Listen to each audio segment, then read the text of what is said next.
Cette mise à jour consiste à définir toutes les circonscriptions électorales du pays pour identifier et localiser les électeurs afin de faciliter l'expression de leur suffrage. De manière pratique, elle consiste à parcourir tous les centres de recensement et les lieux de vote afin de confirmer leur existence, de confirmer leur appartenance à telle ou telle circonscription administrative et de réintégrer éventuellement les lieux de vote omis lors des dernières élections à leurs circonscriptions respectives. Après la formation, ces agents vont être soumis à un test et les meilleurs seront recrutés par l'ANGE pour être déployés sur le terrain. Ce mécanisme qui se veut novateur mobilise un instrument intégré, notamment en cadre opérationnel, qui reprend fidèlement les 12 chantiers et 100 actions du projet des sociétés du chef de l'État et formule des indicateurs des résultats spécifiques et les acteurs de mise en œuvre. Aussi, ce système de suivi réalise une planification spatiale et temporelle de la mise en œuvre de ces actions. Il s'agit notamment de repartir et prioriser les 100 engagements sur les 5 années du mandat du chef de l'État et identifier et préciser les réalisations en cours et à venir, les réalisations physiques en cours et à venir sur l'ensemble du territoire. Le mécanisme vient répondre à des grands défis liés aux faibles performances qui affectent l'efficacité de l'administration publique. Face à cette situation, mesdames et messieurs les ministres, nous sommes dans l'obligation de repenser la manière de gérer la chose publique et de mettre en place une réforme approfondie dans la gouvernance de notre action publique. Dans le cadre de la présidentielle mettant fin à la transition de plus de 3 ans au Tchad, Mahamad Idriss Déby Itno a été élu pour un mandat de 5 ans sur la base d'un projet de société axé sur 12 chantiers et 100 actions. 4 bacheliers dont une fille, tous vivant avec un handicap, étaient à l'honneur ce matin. Des kits informatiques, des fournitures scolaires, des bourses d'études et un tricycle ont été remis à ces derniers. Madame le ministre, le fait d'accepter de nous tendre la main afin de continuer nos études est un geste d'une énormissime altitude qui vient réveiller l'homme qui nous habite. À vous témoigner notre gratitude. Ce que je ressens aujourd'hui est très immense. Je remercie Madame la ministre pour ce grand geste qui marquera positivement dans ma vie. Il n'y a rien d'impossibilité que de donner à une personne la possibilité d'étudier. C'est une grande opportunité qu'elle m'a offerte. Un geste du ministère de l'Action sociale pour leur permettre d'affronter leurs études supérieures. La perte d'un sens ou des membres n'entame en rien les facultés que vous avez. Bravo. Raison pour laquelle je suis heureuse de partager avec vous ces moments festifs de récompense et de reconnaissance qui vont laisser des traces dans vos vies.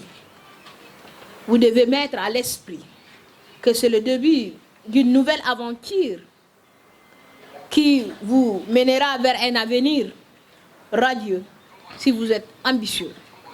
Cette action s'inscrit dans la dynamique de la politique sociale du gouvernement de la Ve République qui fait de la promotion de l'éducation des personnes vivant avec le handicap une priorité. Sur l'avenue Ibrahim Abacha, les techniciens de l'association Récidive Innov sont à l'œuvre. Les quelques nids de poules ciblés sont colmatés à l'aide de déchets de plastique et l'opération ne fait que débuter. Nous savons bien que vous attendez de nous des résultats probants et nous allons y répondre positivement. Soyez rassurés.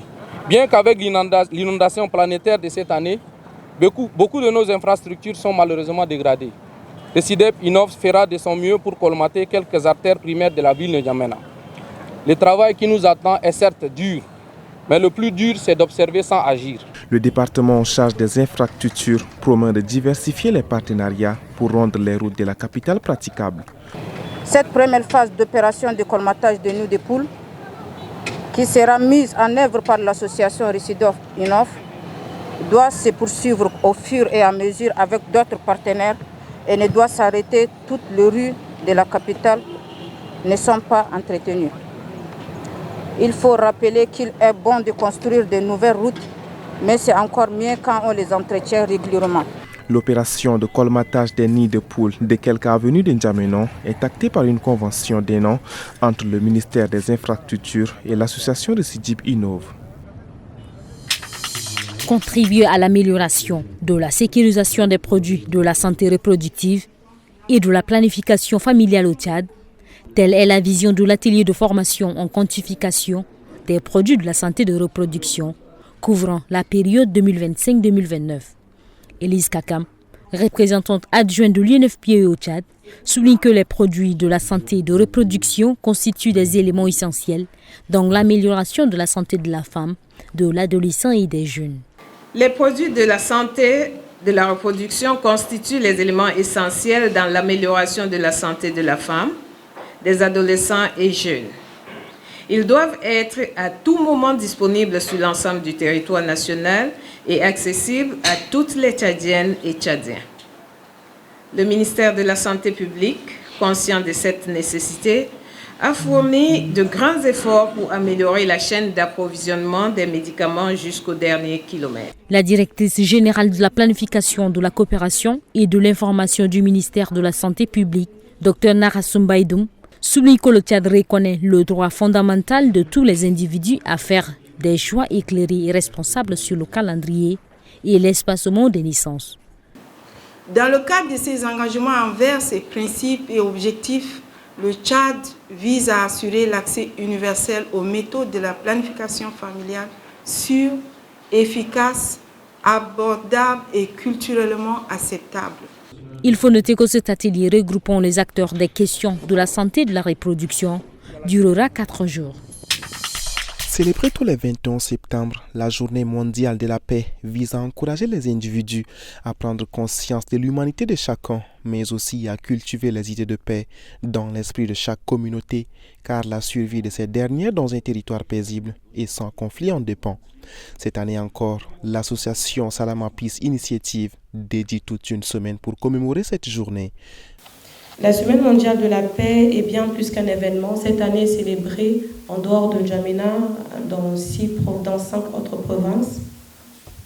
C'est vraiment un appel à l'action pour la paix durable. Oui, le Tchad a besoin de paix et nous avons besoin du Tchad. Je reprends.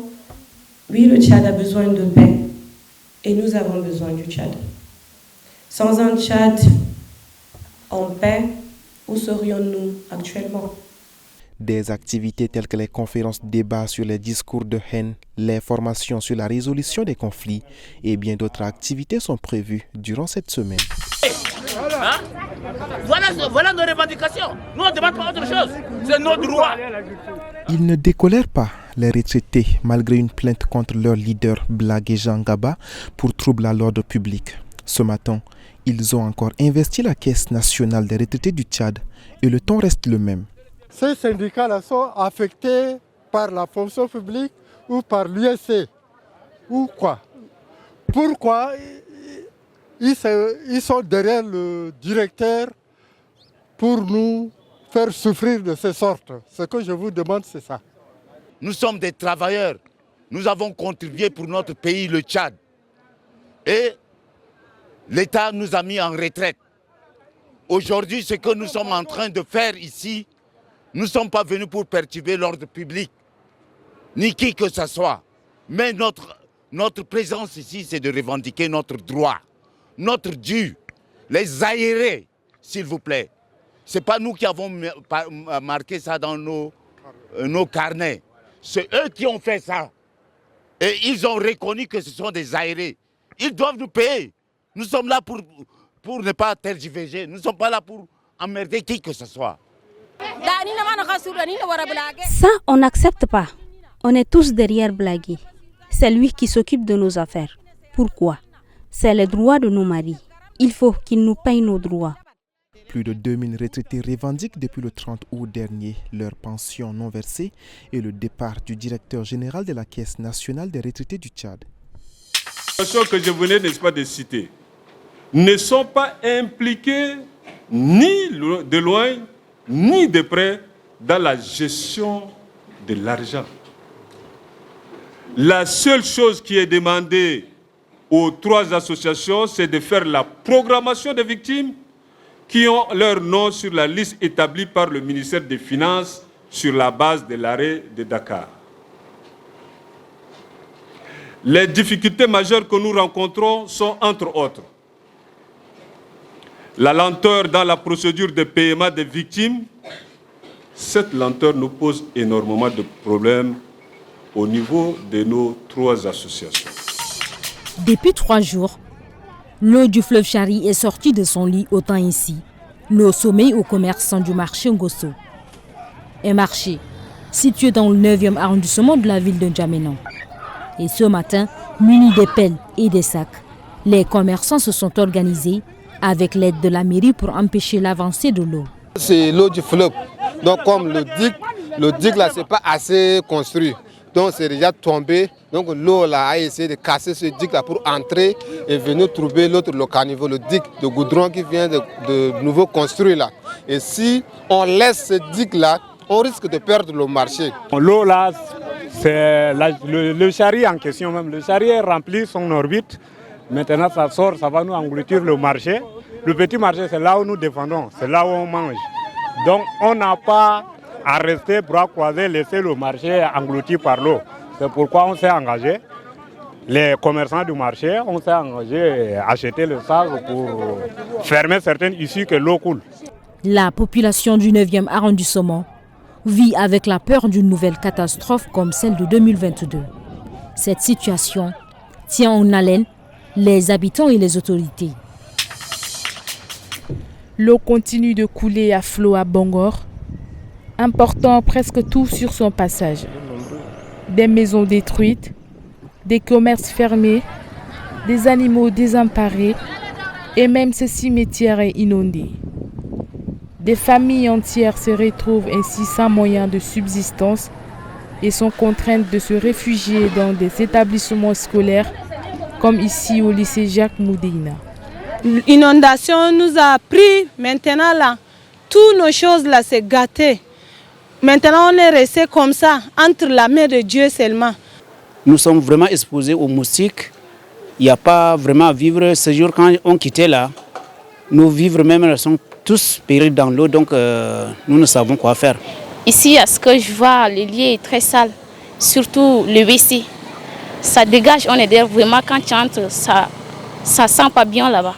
Et aussi, même la chambre. La Croix-Rouge du Tchad assiste plus de 200 personnes au sein de ce lycée. Les moyens étant limités, les conditions d'hygiène y sont déplorables. Nous avons ce rôle d'assister simplement, parce que nous sommes des volontaires, nous ne sommes pas des infirmiers.